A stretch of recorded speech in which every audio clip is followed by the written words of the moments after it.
The whiskey burned my throat, but not as much as a text message glowing on my phone, searing itself into my retinas. Meet me at the hotel. 11 p.m. Don't tell him.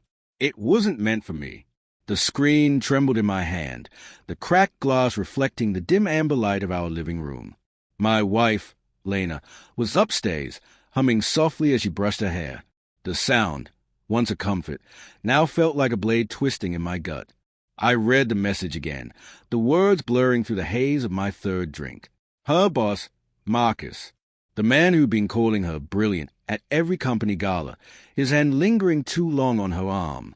I wanted to scream, to hurl the phone through the window, but my body felt anchored to the couch, heavy with a dread I couldn't name yet. The clock ticked past 10 p.m. Lena's heels clicked down the stairs, her perfume trailing like a ghost. Late meeting, she said, her voice light, practiced. She wore that navy dress, the one she knew I loved, the one that hugged her curves like it was designed for her. Don't wait up, Tom. Her smile was soft, but her eyes darted to her phone, then away. I nodded, my throat tight, my fingers curling around the empty glass. The door shut, and the silence roared. I sat there, replaying every moment of the past year, her late nights, her sudden need for space, the way she'd started locking her phone. Each memory was a pebble, piling up until they formed a mountain I couldn't ignore. I drove to the hotel. The city blurred past, neon signs bleeding into the rain-slick streets, the wipers screeching against the windshield. My heart pounded, a drumbeat of rage and fear. The hotel lobby was all glass and gold, reeking of wealth and secrets. I spotted them in the bar, tucked in a corner booth, Marcus's hand grazing her knee. Lena laughed, her head tilted back, the way she used to laugh with me. I stood frozen, my reflection a ghost in the polished glass. Part of me wanted to run, to pretend I hadn't seen. But the other part, the part that had loved her for 10 years, that had built a life with her, demanded answers. I didn't confront them. Not yet. I went home, my mind a storm of doubt and denial. Maybe it was innocent. Maybe I was paranoid. But the next day, I hacked her email. It was easier than I expected. Her password was still our anniversary date. The messages were a gut punch. I can't stop thinking about you. Last night was everything. Marcus's words, timestamped from the night before. Lena's reply, it's complicated, but I don't want to stop. My knees buckled. I slid to the floor, the laptop glowing accusingly above me. Betrayal wasn't just a word.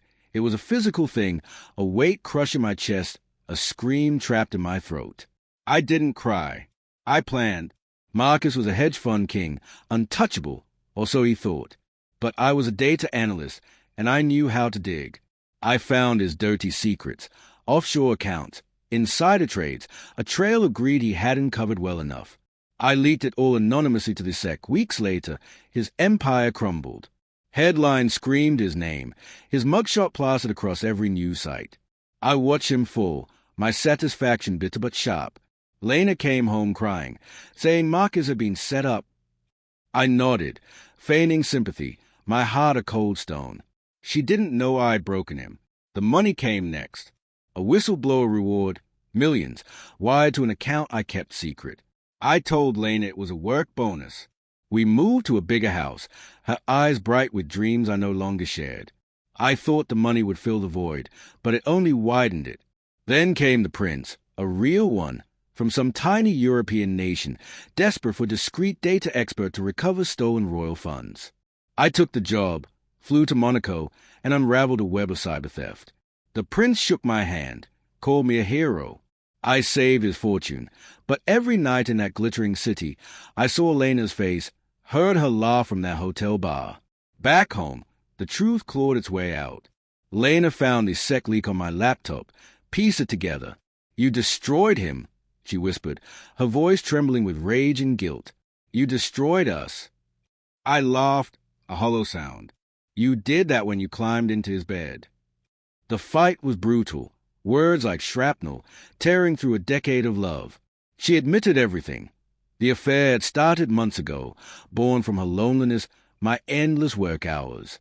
She begged for forgiveness, tears streaming down her face, but I saw Marcus's hands on her, and all I felt was ice. We tried to rebuild. Therapy, date nights, 4 smiles. But trust is a fragile thing, and ours was shattered glass.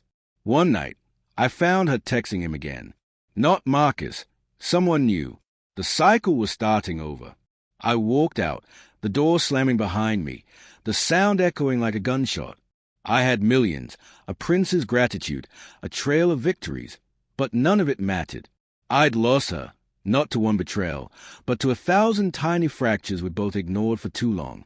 Now, I sit in a rented apartment. The cities hum a dull roar outside. The whiskey's gone, but the ache remains. I won every battle, broke every enemy, but the war was lost the moment I stopped seeing her, really seeing her. The phone buzzes, a new message, her name on the screen. My finger hovers over it, torn between hope and dread.